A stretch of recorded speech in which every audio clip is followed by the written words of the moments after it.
Happy Thursday. Happy Thursday. Hopefully everyone is doing well today.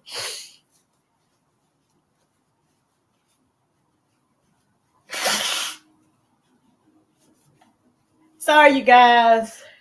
For those of you who are new to me, you're slowly following me.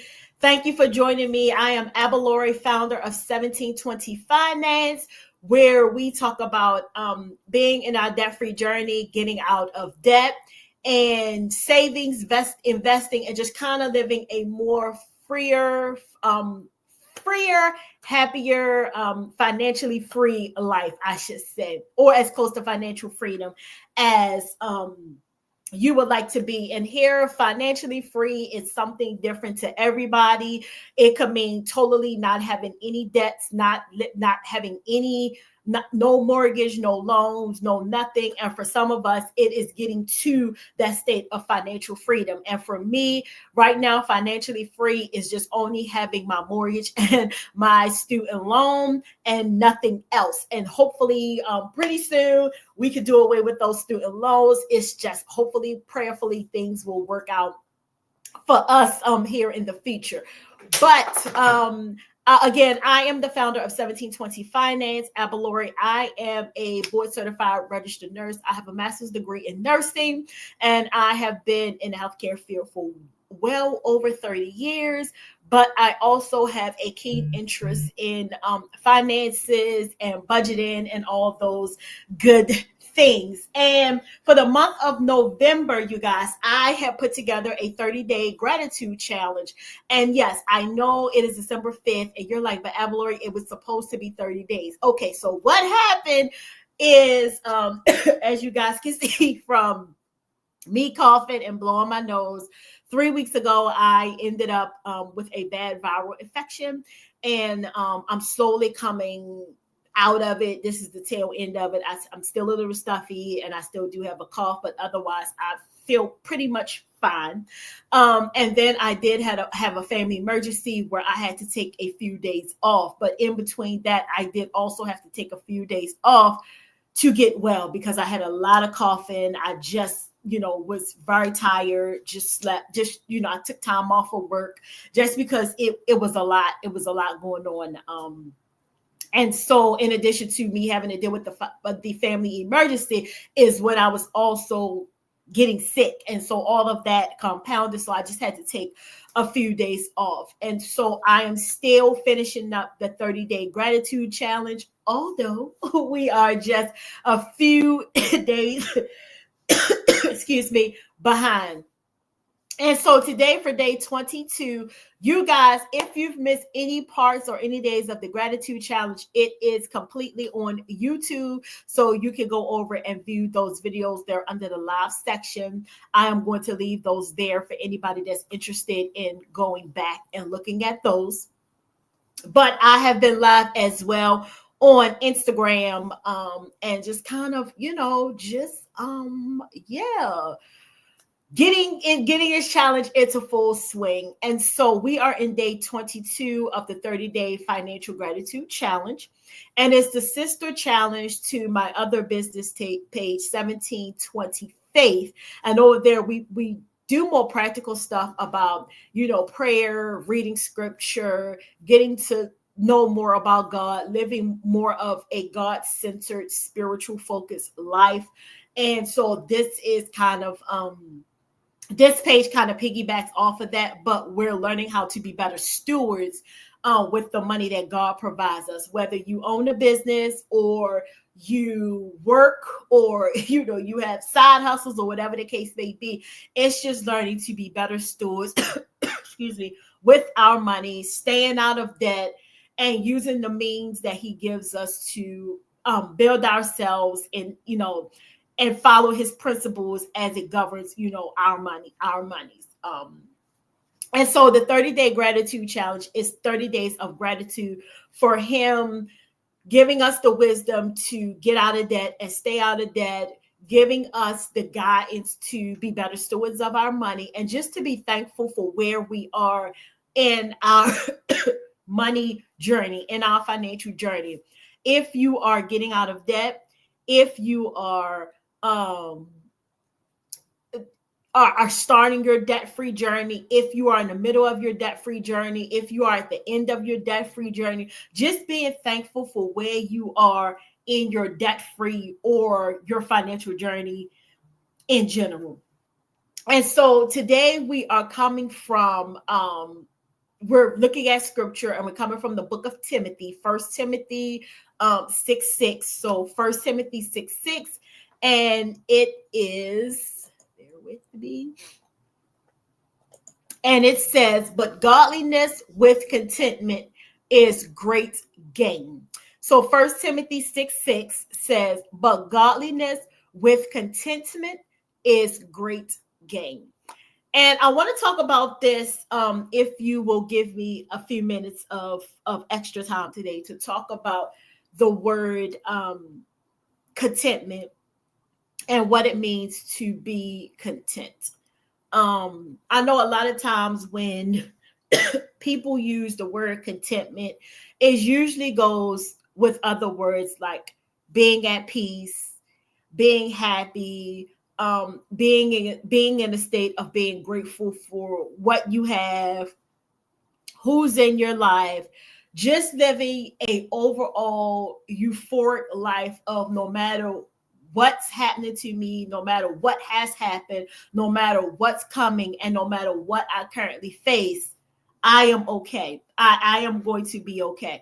I am going to be content. I am going to be at peace. I am going to have some type of happiness no matter what is in my way today, what obstacles I may face today, tomorrow, what obstacles I have faced.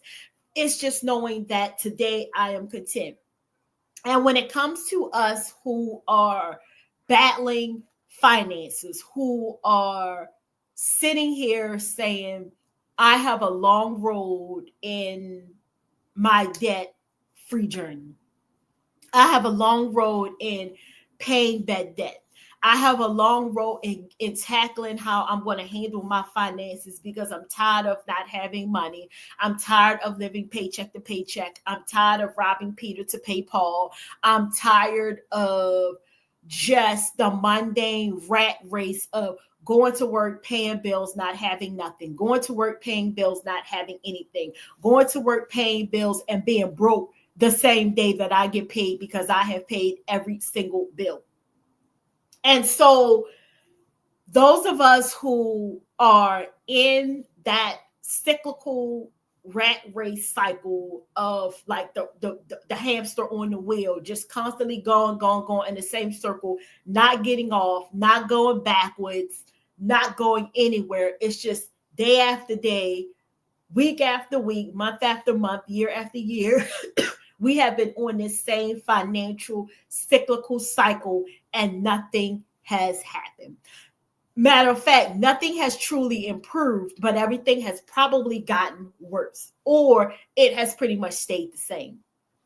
And so the reason why we find ourselves on this wheel, we can't get off, we can't get forward, we can't go backwards, and we can't really stop in mid-stride, is because we have allowed ourselves to stop being content and to stop focusing on being happy with what we have, what we have gained in this financial journey.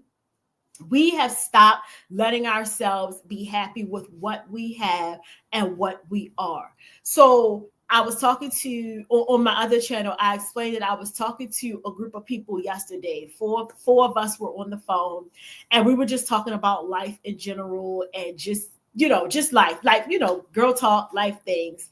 And one of my friends, she is very in her field. She's well respected. She's made a lot of money. She has a business. She's made a name for herself. She has great income, great money. She is the go-to person in her field. She's amassed, I wouldn't say she's wealthy, but she has made a lot of money. And the one thing she said was she was not happy. So again, happiness for some of us, or for a lot of people, we know it's different levels to happiness. It could be happiness where you're just happy with knowing you go to work every day and your bills is paid. That's happiness to some people. There's some people like to take it up a notch. They go to work, their bills are paid, but they're striving to be a little bit more, or maybe striving to make a little bit more money. They are going back to school so they could seek that next certificate or that next degree to bump up their salary. Once they get to a certain salary, that might be that their content level. There might be that happiness level. There might be like, oh, once I reach this status, I'm at this level, I'm good to go. I'm going to rock it out. And this is where I'm going to ride this thing out for the rest of my life until either I can no longer do it, I propel in a different direction or something. But as far as I'm concerned, I've got it, I've made it, and I'm going to stay here. And then those that are some of us that have gotten to that level and we're seeking to get to the next level. And so for some of us, it could be we don't want to work for anybody else. We want to have our own businesses. We want to make our own money. We want to enjoy a little bit more freer life. And with that comes, we know, also having some type of financial freedom, or if you want to say the other way, a financial constraint, because we know as business owners, if your work is solely for yourself, then you are responsible for every aspect of your financial well-being. And so again, for her, she had amassed all of this, but she still was not happy. She still was not content. And in doing my 30-day challenge, I so happened to stumble upon day 22 was about the word commitment, being content. And, and I asked her, why wasn't she happy? Why wasn't she content with life? You've got this, like you've got the money, you've got the house, you've got the car, you've got the friends, you've got the family, but yet she still was not content with life. Like she still, even with all of the people around her, she still felt alone. She still felt like, I have gotten all of this money and cars and stuff, but I'm still not happy. And then I stopped to think, I said, well, are you even thankful for what you have? And in the spirit of us doing this gratitude challenge, her answer simply was she had never, in the end, it wound up being no. But in the interim, it was more like, I don't think about the word being grateful for what I have because I worked for it. If I had not worked for it, then obviously how was I going to get it? So in her mind, she was like, well, it wasn't going to come to me because I manifested it, so to speak. It wasn't going to come to me because somebody just was nice enough to give me this house and this car, these cars and this money. Like nobody was going to give it to me. Like who's that fortunate in life that somebody's just going to give you everything that you've ever wanted? And we know realistically in life nobody truly is going to walk up and say, here's a house fully paid for, here's 3 or 4 cars, and here's money in the bank. Like that's realistically not going to happen to most people. And so in her mind, gratefulness was not a part of her journey in being successful because she felt like I worked for it. I bust my tail. I went to school. I got the degrees. I became successful because I put in the hard work. And then I kindly told her, I said, well, the reason why you may not be content is because you're not thankful for what you have. Like, have you ever really sat and just thought, wow, I really did this, but however, I'm grateful for the things that I was allowed to do it. I was allowed to get the degrees. I was allowed to get the job. I was allowed to get the promotions. I was allowed to start my business. Like if it wasn't for a greater, higher being who allowed you to get through this journey in life without a lot of hiccups and bumps, why would you not be grateful and show gratitude? And part of being gracious is being thankful for the journey, thankful for the process, thankful for where you are currently. Like no matter how long it took, how hard it was, the obstacles that you face, the challenges, the naysayers, the people who didn't believe in you, the people who tried to make your journey a lot harder, like, are you just not thankful that you were able to do it?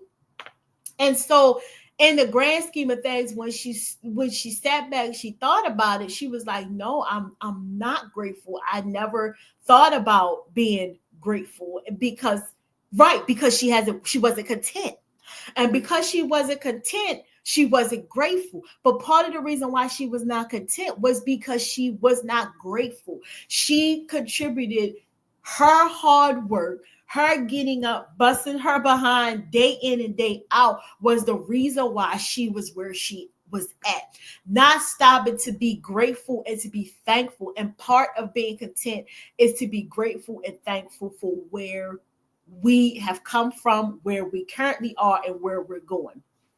And so I say all this to say that in our financial season, in our season of paying off debts, some of us living in the season of paycheck to paycheck, some of us deciding whether we are going to feed ourselves for the week, put gas in a car, give the kids lunch money, save up to be able to buy a few presents for Christmas.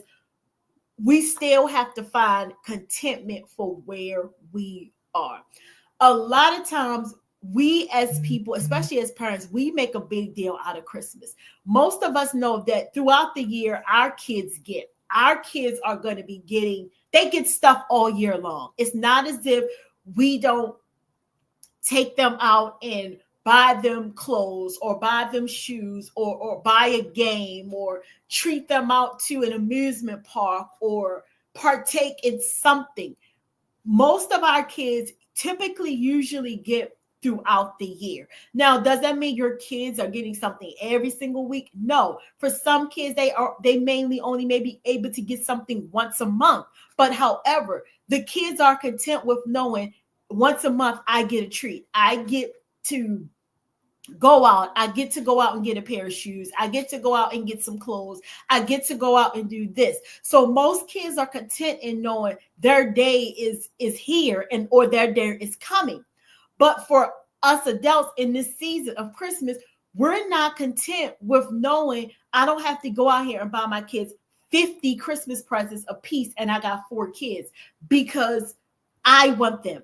I want Most kids don't truly care about how many presents they get on Christmas. Some are happy with waking up to 5 or 6 presents. Some are happy with waking up to that one big present. Like most kids, we make a big deal and we put ourselves in a financial bind, in a financial predicament, in a financial issue because we are so bent on making sure we go over the top for our kids. And realistically, our kids may not always want us to go over the top. So I say this to say that we have to learn to be content where we are in our financial freedom, in our financial journey process. If you know that this time of year, because you're getting out of debt, you can't afford to go out here and buy your kids 20 presents a piece, don't do it. If you know that you have successfully paid off X amount of credit cards and you don't want to fall back in the habit of using those credit cards and you don't want to use those credit cards and put yourself back in debt at the beginning of the year, don't do it. Be content with buying a few gifts, being able to pay cash or swipe your debit card. I didn't say credit card, I said debit card. Be content with knowing at the end of the day, as long as your kids are waking up, if you celebrate Christmas and they seeing some presents under the tree, they're happy with whatever. Sometimes when we sit down and we explain to kids, my hours were cut, I had to pay this.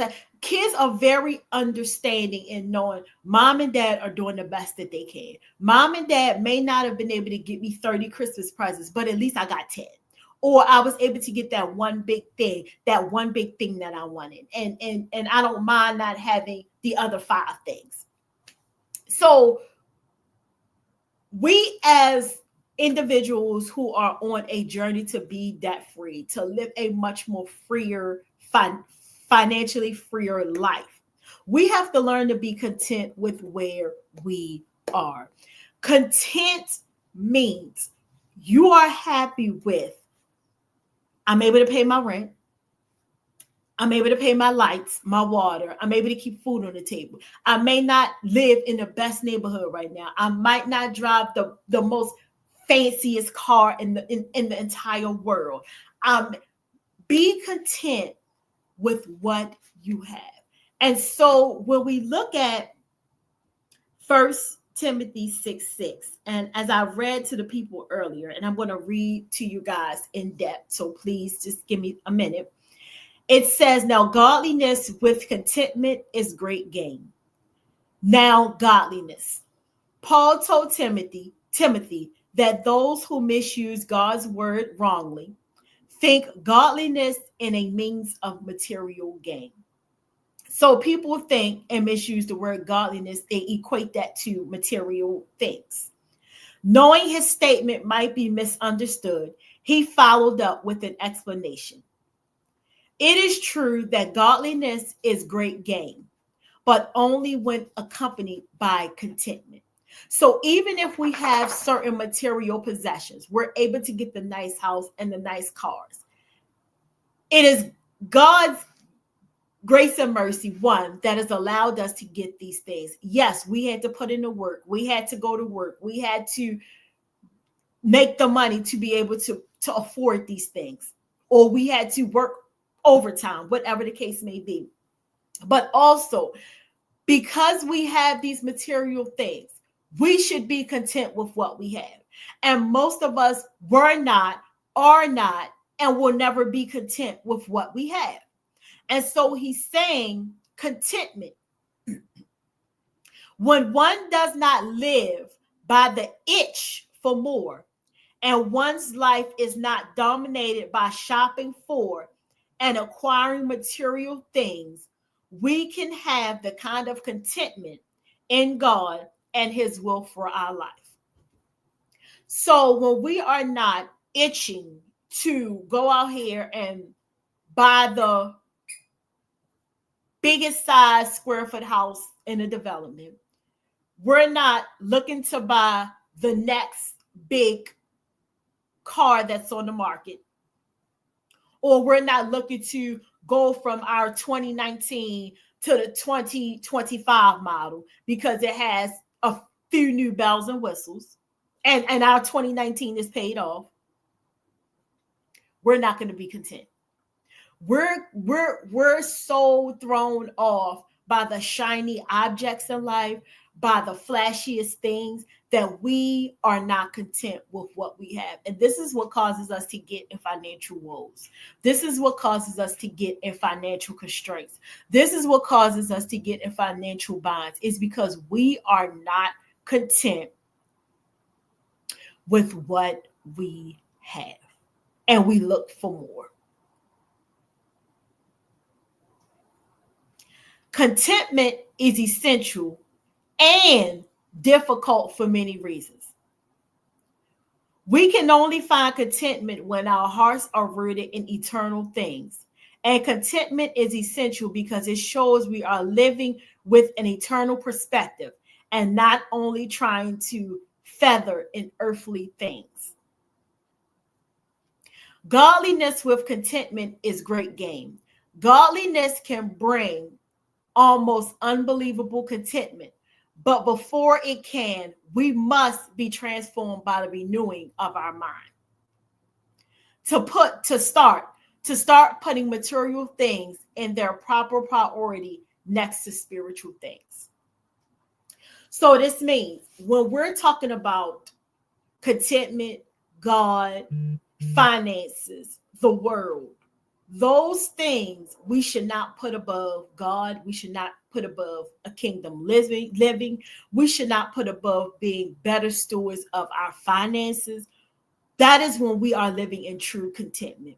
When we are not worried about how we're going to impress the next neighbor, how we are going to have the next best car in the neighborhood, how we are going to go out here and buy the latest purse because we have girls night out and we want to see we want them to see that we have the latest bag or the latest shoes or the biggest fur coat. When we put the material things in the proper priority is when we will find true contentment. And so for us, true contentment is paying off our bills, not living paycheck to paycheck, not worrying about the latest and shiniest new thing that's on the market, not living like our neighbor next door because we don't truly know what our neighbor's finances are. We don't know if they're truly struggling to live in that house, but on the outside appearance, they're looking sharp, they're looking dapper than dapper, but all we see is they live this way, they've got XYZ, they dress like this, but we don't know what it's taking for them to live like that. And so when it comes to being content, contentment is a state of mind. It is a state of eternal peace. It is knowing that you are okay with what you have and where you are, especially when you are getting out of debt. I am eternally thankful for being able to pay off the debts that I have paid off. Yes, I have quite a few steps to go to paying off the rest of the debt to where as though I can only have 2 debts left to pay. But I am grateful for the process. I am content knowing that, yes, I am not paying things off as quick as I would like to, but that's part of the process. I'm learning to be content in the process.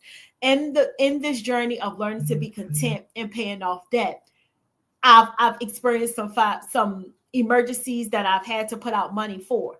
Thank God, because I was able to pay off debts, that I had the means and the money to pay off these emergencies. Like I had to bring the plumber here to my home twice. My dog got sick and had to go to the vet. So together, both of those bills was about $700. So again, because I had this money saved, because I paid off bills, I didn't have to put towards these extra debts that I had, I was able to go in and pull that money out to be able to pay for these emergencies and not shudder an eye, not bat an eyelash, not cry, not fuss, because I had the money to do these things. And it is by God's grace, His mercy, His will that I was able to do it. And I thank Him each and every day for that. So, in the spirit of the 30-day financial gratitude challenge, be thankful and grateful and be content for where you are in the process. Be content in knowing that you are going through a journey. You will have challenges. You will have obstacles. But once you come through it, once you learn to live debt free, once you come out of debt, once you see that it is better to be able to live without debt than to live in debt, that you will be content with what you have. Yes, does this mean that you don't always strive to be better or, have a better job or get the degree that gets you the more money to get the better job? No, that does not mean that at all. Well, God always wants us to strive to be better, to live better, and to do better. He's not going to tell us not to educate ourselves. He's not going to tell us not to go back to school. He's not going to tell us not to get certified. He's not going to tell us not to seek the next promotion, because He knows we're striving to be better people. And sometimes that is how some people equate to being better. They equate success to being better. Does that make them right or wrong? I don't particularly see one way or the other. I'm a person, I have, 2 degrees of higher learning, and I have several certificates in other things in business and healthcare. So does that make me a person who thinks success is making me a better person? I like to think so, but I don't necessarily always equate success with money, because sometimes I'm doing it just because I want to know. And yes, sometimes I am educating myself because yes, getting in that certification or the next degree can make a difference in me making, X amount of money, to making me become a business owner, to be making X amount of money, and to be living the kind of life that I aspire to live. So with that being said, I have to be content with where I am in the process. where I am in the process, and God may not be telling me to go the route that I am looking to go. He may be taking me on a whole different path that won't even have anything to do with me going back to school or seeking a degree or seeking a certificate. It may be simply put, I want you to be an educator of my word. I want you to show the people what I have done for you, especially in one of the most difficult times of your life, a difficult time that you more likely will never have again.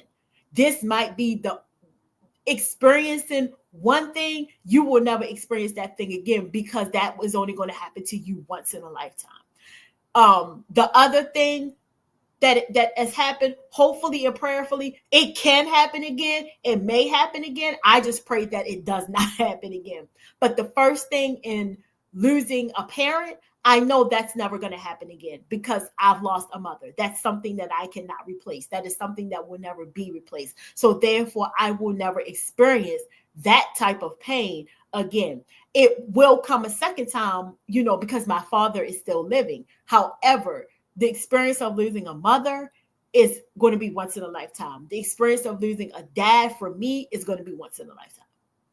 So with that being said, you guys, I'm leaving you with a few questions today. How does thankfulness in your financial journey, hold on, kind of block myself out the question. Can't see the question all the way. How does being thankfulness produce contentment in your financial journey? That's one question.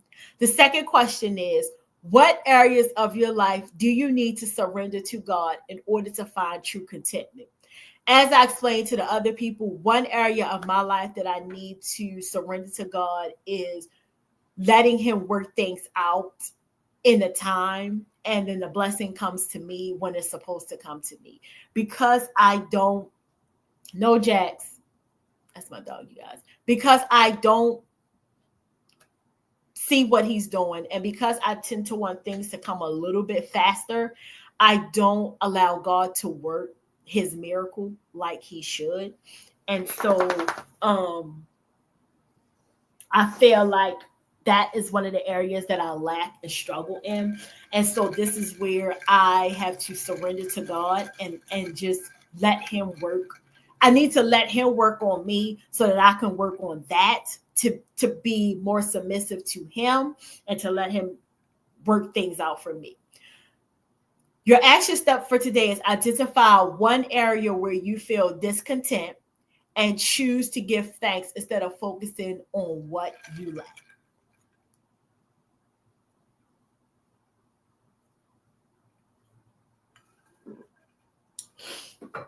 And again, my area of lack is letting him work things out in his appointed time. That is something that I have to learn to struggle in there with. Hi. It's my doggy over here. So that is where I need to work on things for me. And yeah. So with that being said, you guys, thank you for joining me of day 22 in the 30-day financial gratitude challenge. I will see you guys tomorrow for day 23. And again, we're going to day 30, and I hope you guys are finding blessings in this challenge, and I hope it is helpful to you. Please share, please like, and yeah, so we'll be rolling into day 23 tomorrow. All we up until we finish this thing until day 30. So with that being said, you guys, I will see you tomorrow.